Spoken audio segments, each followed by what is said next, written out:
Hola, gracias por empezar a conectarse a las redes sociales del diario La Nación. Un saludo a quienes nos ven a través de los cableoperadores en los diferentes municipios del departamento del Huila. Gracias por su sintonía. Me acompaña a esta hora el doctor Pedro Pablo Tinjacá, es miembro de la Academia Huilense de Historia. Doctor Pedro Pablo, gracias por venir aquí, bienvenido.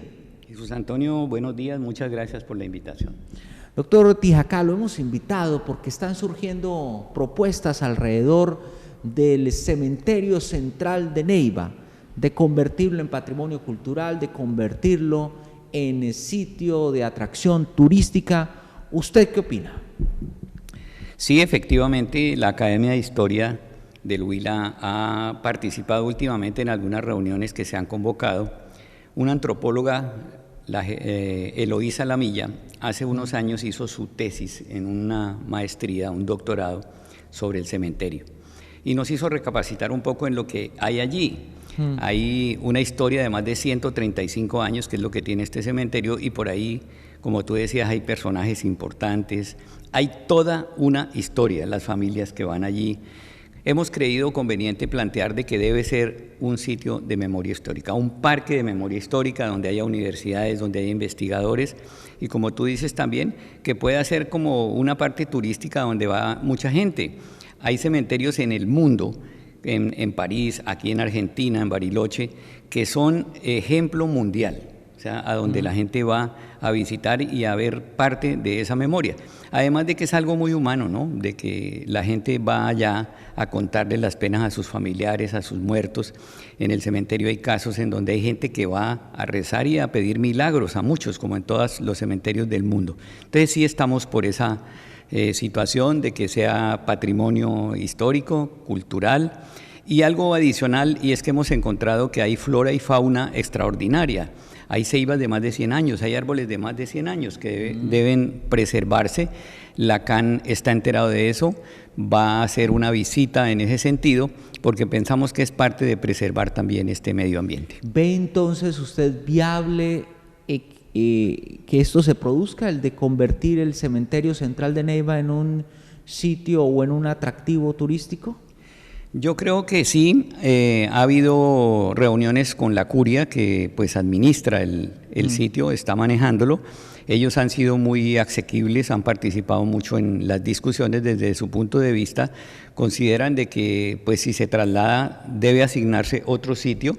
El municipio dentro del POT ha tenido que analizar ese tema y me imagino este año que saldrá el POT asignarán un área a donde deba existir un cementerio nuevo, porque entre otras cosas las leyes, las normas de salud pública ya no permiten que los muertos se entierren en el piso, tiene que haber áreas hacia arriba donde se entierren, y una propuesta que hemos planteado es que aquí en el cementerio central puede haber osarios, entonces mucha gente puede acudir a la cremación de su familiar y venir aquí y hacer osario, pero el que quiera no cremarlo, pues estará la otra alternativa, que es el nuevo cementerio, que tendrá que estar en un sitio más alejado de la ciudad. Hoy las normas exigen eso.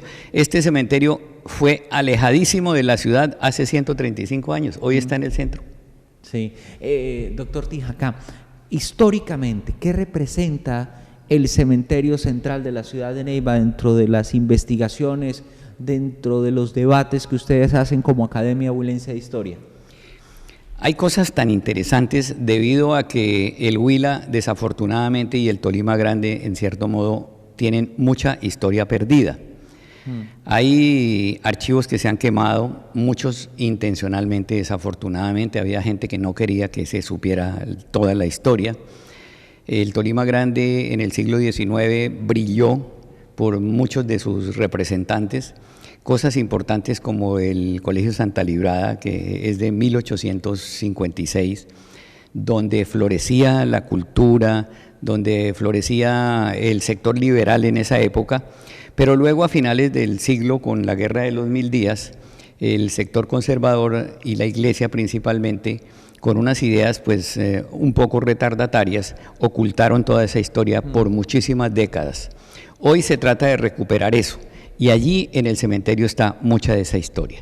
Por ejemplo, uno entra al cementerio y en el fondo extremo derecho Existe un sitio que era el sitio de los suicidas, de los ateos, de los masones, de los apóstatas que estaban allá. Mucha gente desconocía eso.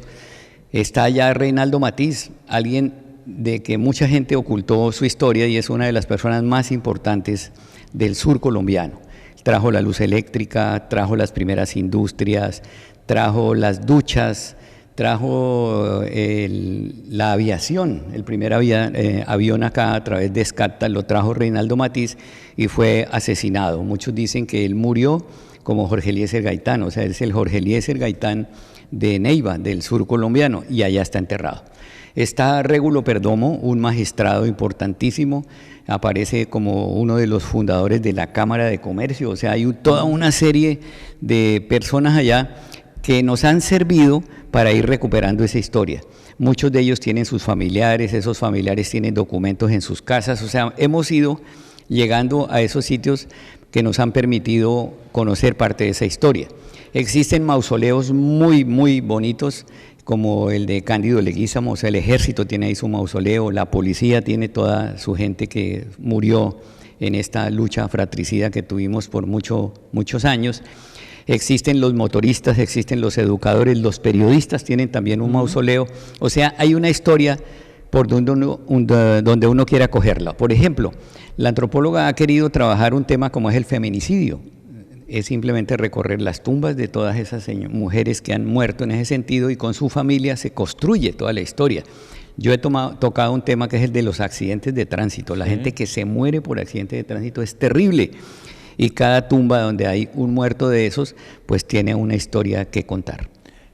Doctor Tijacá, usted muy bien lo ha dicho que el cementerio central de Neiva, y pues todos lo sabemos, es administrado por la diócesis de Neiva, por la Iglesia Católica.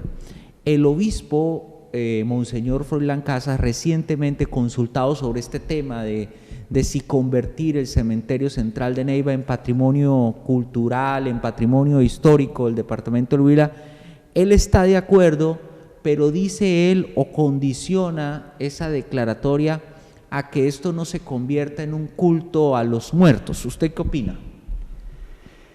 Sí, yo he conocido lo que ha dicho el señor obispo, con quien he conversado, una persona muy respetuosa, avanzada en su posición, lo cual alabo positivamente. Creo que no es un culto, digamos, o sea, profano, sí. Es recuperar la historia. Recuperar la historia no es rendirle culto a los muertos. Sí, yo creo que no. O sea, hay comunidades en donde se dedican a eso, sí, que es otra acción. Aquí a nosotros nos interesa, repito, lo de la memoria histórica, rescatar todo eso, ir llegándole a las personas para que la persona maneje un poquitico esa situación de la muerte, o sea, que no la convierta también como en algo que es ajeno. La muerte la tenemos pegada desde el momento en que nacemos. Entonces, entender eso. Pero pienso que hace parte de la sana discusión. O sea, hemos hablado en unos términos muy interesantes con el señor obispo, es una persona respetuosa que plantea los temas desde el punto de vista real de lo que se está dando. Y él tal vez se refiere un poco a situaciones que ha habido en el cementerio en donde hay tumbas a donde la gente va por cantidades, está llena de placas por milagros y toda esa serie de cosas, pero digamos es algo a lo que se corre como un riesgo y que tiene que ver con las creencias de cada uno frente a esa situación. Lo mismo pasa en Bogotá, lo mismo pasa en Medellín. Todos sabemos que las tumbas de muchos mafiosos y de muchas otras personas son llenas de gente que les está pidiendo milagros. Pero pienso que lo que hay que recuperar es la historia, un parque de memoria histórica, que haya salones, que haya auditorios, donde las universidades y los investigadores puedan estar y sacar adelante esa historia oculta que existe en nuestra ciudad. Doctor Tijacá, ¿la historia tiene respuesta o históricamente o desde el punto de vista histórico, cómo se puede explicar, está planteando usted el debate, cómo se puede explicar, y lo traslado a quienes nos están viendo a esta hora en las redes sociales y en los municipios, y si quiere dejar sus comentarios en Facebook lo pueden hacer, históricamente o desde el punto de vista de la historia, cómo se puede interpretar que aquí en el cementerio central de Neiva tumbas de exguerrilleros señalados de cometer numerosos crímenes, secuestros, extorsiones, esté inundada de placas, de agradecimientos, de que hacen milagros, mientras que tumbas como la del maestro Reinaldo Matiz, quien trajo la luz a la ciudad de Neiva, que le sirvió mucho a esta región, estén prácticamente olvidadas. ¿Eso históricamente hay alguna respuesta para eso? Sí, yo pienso que las personas buscan siempre algo de dónde agarrarse, y más cuando hay crisis y cuando hay situaciones difíciles, la gente busca de dónde cogerse. Quizá eso ha hecho que haya tantas religiones, que haya tantos cultos, que haya tantas cosas. O sea, la gente en su desespero busca de dónde pegarse. Y eso es como lo popular que se dice: ¿a dónde va Vicente? ¿A dónde va la gente? Es eso, o sea, la gente empieza por un sitio y ahí se pega, se pega, se pega. Yo he creído, dentro de mi concepción, que el poder de la mente y el poder de la energía es un poder importantísimo. Yo creo en eso. Como médico, hay gente que se mejora solo con ir al médico. Sí. Va y en el momento en que lo entra, habla con uno, le cuenta sus problemas y ya se mejoró. Hace parte de esa energía de la mente que ayuda a tranquilizar la gente. Un psiquiatra amigo me decía: yo soy experto en oreja, yo simplemente escucho a la gente va, desfila allá conmigo, y solo el hecho de oírlos y de que ellos cuenten sus cosas, eso los va a sanar. Y allí pasa lo mismo. Yo creo que hay gente que se dedica con toda devoción a algo. Yo decía en una charla en otra oportunidad que si le piden a un ladrillo o le piden a una silla con la misma fe, es posible que también se les dé lo que están pidiendo. O sea, es la mente humana la que puede sanar, la que puede mejorar, la que puede hacer cosas. Y dentro de eso pues está toda la gama de religiones y de creencias, con el respeto de todas. Yo soy respetuoso de todo eso. Mucha gente debe estar diciendo: ¿pero qué está diciendo el doctor Tinjacá? Claro, exactamente. Entonces yo pienso que cada cual es libre de pensar lo que quiera. La Constitución del 91 ya habla de libre culto, y eso es importante, o sea, que cada cual piense como crea, y eso pienso yo que es como una cura ante la crisis y la situación que hay. ¿Qué es lo que la gente va a pedir allá? Que ojalá me salga el puesto, que ojalá me salga el apartamento, que ojalá mi hijo regrese bien. O sea, la gente tiene que buscar a dónde. En el Oriente tienen el Muro de las Lamentaciones. Allá también existe entre los musulmanes algo a donde van a quejarse y a donde van a pedir. Quizá esa es una de las contradicciones que plantea la Iglesia, en el sentido de que la gente no se vaya por allá, sino por la otra orientación que se plantea en la Iglesia Católica. Pero repito, respetuosamente, pienso que es una búsqueda de la salida de la gente ante la crisis y la situación en que nos vemos. ¿Es posible, doctor Tinjacá, recuperar la memoria alrededor de quién fue, por ejemplo, Reinaldo Matiz? Sí, yo creo que sí, y de hecho de allí se ha recuperado muchísimo, igual que la de otras personas completamente desconocidas. Aquí hay gente que no sabe quién fue Régulo Perdomo, por ejemplo.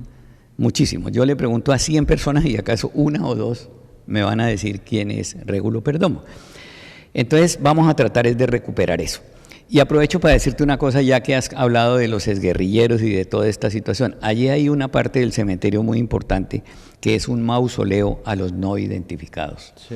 Las cifras de medicina legal dicen que hay aproximadamente 400, la curia dice que hay 131, bueno, eso está por investigar, pero desde el 2008 la ley exigió que hubiera un sitio para esas personas.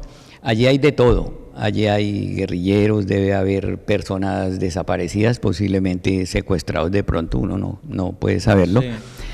Y hay mucho paciente que se muere en los hospitales. Aquí hay gente que se muere en los hospitales y la familia los abandona y se mueren como NN y allí están. Entonces yo pienso que esa es una labor también importante por recuperar esa historia de toda esa gente que muchos están buscando hacer el duelo. Hay familias que están buscando dónde estará esa persona que un día salió y no aparece. En una manera coloquial alguien decía: nosotros pensamos que es que se fue con otra. Resulta que el señor salió de la casa y a las 4 o 5 cuadras lo cogió un carro, nadie sabía quién era el señor, lo mandaron en una ambulancia y llegó a Neiva al hospital. Ahí se murió, nadie supo quién es y está enterrado en esos no identificados. Pensamos que esa es una labor humanitaria que hay que hacer, y en esa labor humanitaria pues creemos que ayudamos a que mucha gente haga el duelo de esas familias que están desaparecidas. Pues doctor Pedro Pablo Tinjacá, miembro de la Academia Huilense de Historia. Mil gracias, muy amable, gracias por estar aquí en este día, doctor Tijacá. Jesús, muchas gracias. Invitar a las personas a que visiten al cementerio, a que se den cuenta que es una memoria viva, que se puede rescatar. Estamos invitando a empresas, a industrias y a personas a que apadrinen tumbas, de esas tumbas que están abandonadas, que sean apadrinadas. Muchas gracias, doctor Tijacá, muy amable.